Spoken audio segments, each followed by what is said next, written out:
You're drawing inspiration on the state of the world as it is right now. The whispers and the start of brain-computer interface. The gameplay's key. Players are there, they want to have fun, they want to get in there with the game. Playtests are the great equalizer. The players get it in their hands, and they're seeing it fresh, so they're seeing it in a completely different light than you did. My name is Kevin Shortt. I'm with Next Studios, and I am the narrative director on SYNCED.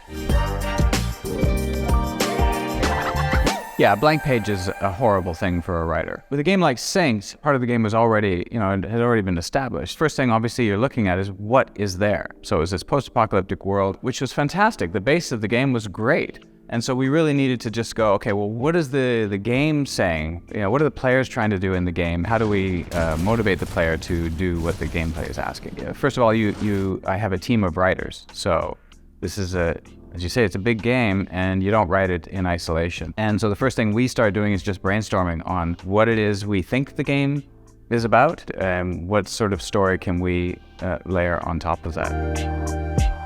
SYNCED has so many different areas, different elements to it. You've got many different teams all building this game together. So for sure, it's really important that we stay consistent in what we're telling. First thing we did when we started the project was we established a narrative Bible.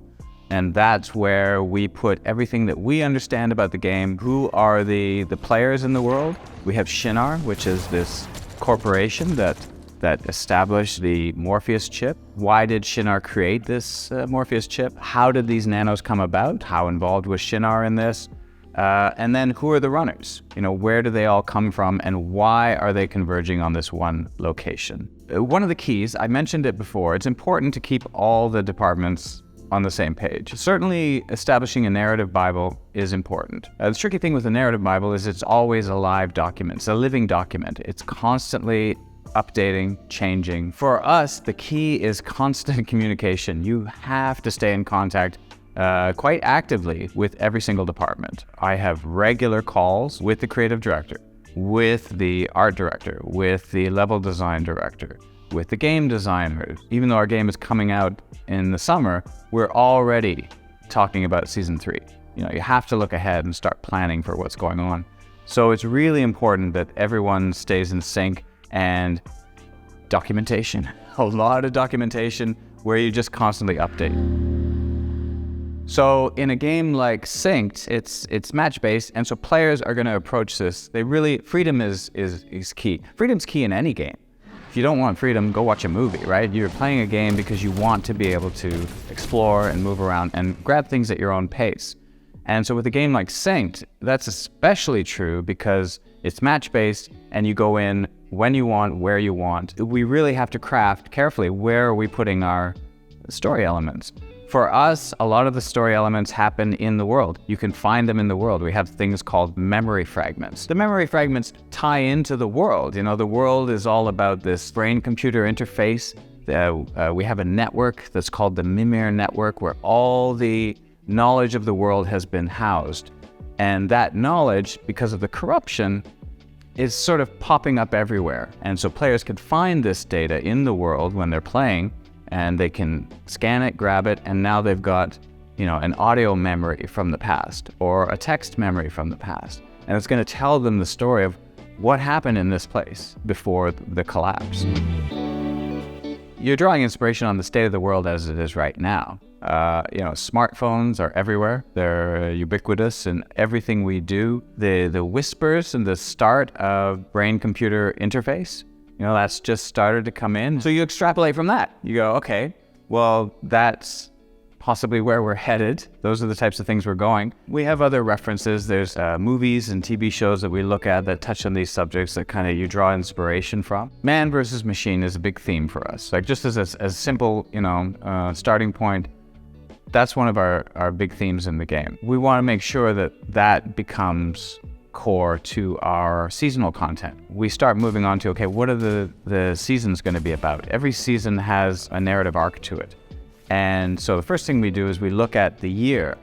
Where are we going from season 1 to season 4? Because you want to have a sense that by the time you reach season 4, you feel like you've got a complete story for the year. Complete, and yet opening up a new door. You get some challenges from the game design, where game design comes with you and says, this is the game mode we've got. And you look at it and go, yeah, that's a fun game mode. But then you have to add a wrapper around it. And the wrapper, at first blush, you look at it and go, it doesn't quite entirely match the narrative we've been putting everywhere else. So you sort of have to spend some time and go, okay, how are we gonna pull this together and make it work for the game? Because you want to hold to the gameplay. Gameplay's key, players are there, they want to have fun, they want to get in there with the game, but you also want to make sure that it makes sense in the world. All of my team works remotely. We have no office per se for the narrative team, so we're all remote. We end up doing these brainstorms online. We have these, virtual whiteboards that we just jump on, and we just start throwing out all our ideas based on, here's the world of Synced, the narrative side of Synced is, and here's what the gameplay is, and how do we bring those things together. In pre-production, things are always changing, and that's the challenge. You have to be willing and ready to make those changes, but you also have to be able to identify where those changes are needed, because you've been in the game so long, what you're looking at in your head might fit, but you have to sort of step back and go, hold on, that's from year one, and it doesn't fit our game anymore. But it's been there forever and you're just used to it. So you have to actively go, we need to take this piece out. Playtests are the great equalizer. So you go in feeling what you're gonna get from the playtest. The players get it in their hands and they're seeing it fresh. So they're seeing it in a completely different light than you did. And you realize that, this game control that you thought was really cool and great, nobody's using it at all. But look what they've done with their nano that you didn't even realize was possible. It's actually pretty easy to stay motivated when you're on the right project. The great thing about Synced is it's always an easy game to pick up. It's always a fun game to pick up. We've got a good team. We've got a strong team. My writers, I love working with my team. That's why I'm excited for the game to get out, because I think players are going to be pulled in by that same enthusiasm. I've seen it in the play tests, and I'm excited to see how it happens in the summer release.